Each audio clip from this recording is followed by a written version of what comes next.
You can always tell when someone grew up without a father. Not by how they talk, and not by how they dress, but by how they love. Because love feels different to them, not safe, but uncertain. Most people think it's just about missing a parent, but it's deeper than that. A father is more than a person. He's often the first sense of protection, the first sense of security. And when that's missing, something changes, not visibly, but internally. You grow up learning to rely on yourself, even when you're not ready to. So later in life, relationships feel unfamiliar, not because you don't want love, but because you don't fully trust it. You crave attention, but question it when you get it. You want closeness, but feel overwhelmed by it. You fall fast, then pull away, because deep down, there's a belief. People don't stay. And the hardest part is, you don't always realize it. You just think something is wrong with you, like you're too much or not enough. For men, it can feel like growing up without direction. No one teaches you how to be a man, so you figure it out alone. For women, it often shows up in love, looking for something familiar, even if it hurts, because attention feels like validation, and silence feels like rejection. So you overthink everything, every text, every tone, every delay. You don't just want love, you want reassurance, consistency, proof that someone will stay. But when things get too real, fear quietly shows up. What if this doesn't last? What if they leave too? So you start protecting yourself, not consciously, but automatically. You hold back a little. You don't say everything you feel. You stay slightly distant, because getting too close feels risky, and losing someone again feels unbearable. So you create space first before they ever get the chance. And this is how the pattern forms. You want love, but struggle to stay. You get close, then something inside pulls you back. Not because you don't care, but because you care too much. And caring feels dangerous. You learned early that love doesn't always stay.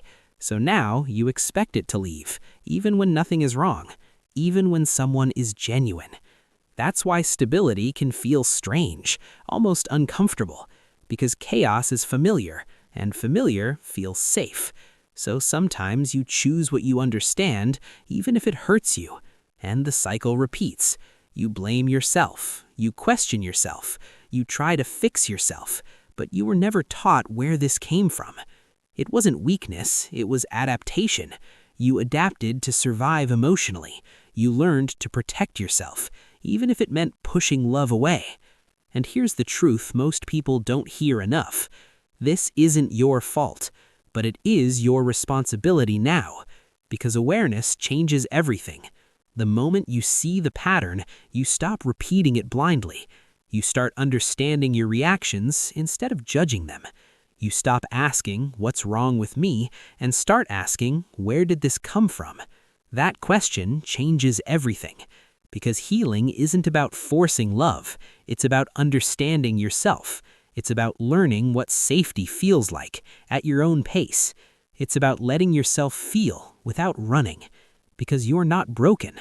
You were just never shown what safe love looks like. But you can learn it now. You can build it now. You can experience it, without fear controlling you. Because the past explains you, but it doesn't define you. And the moment you realize that, you stop running from love and start choosing it. Not perfectly, but consciously. And that changes everything. Because now you understand yourself. And that's where real change begins. Not in fear, but in awareness. And from that point on, love no longer feels like danger. It feels like something you can handle. Something you can grow into. Something you deserve. And maybe, for the first time in your life, you don't feel like you have to protect yourself from being loved. You just let it happen, and you stay. Sometimes it doesn't show in obvious ways. It shows in the quiet moments, in the way you hesitate before getting too close, in the way you second-guess something good. You tell yourself to relax, but your mind won't let you, because deep down, you're always preparing for something to go wrong, even when everything feels right. You notice small changes, a different tone, a delayed reply, And your mind fills in the gaps, not with hope, but with fear. You assume distance before it even exists. You read between the lines that were never there, and suddenly you feel alone again.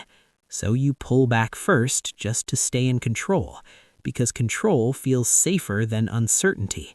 You tell yourself you're just being careful, but really you're protecting something fragile inside you, something that remembers what it felt like to be left. So you don't go all in, not fully. You leave a part of yourself unavailable, just in case it happens again. And when someone tries to get closer, you feel it, that pressure, that weight, not because they're doing something wrong, but because it feels unfamiliar.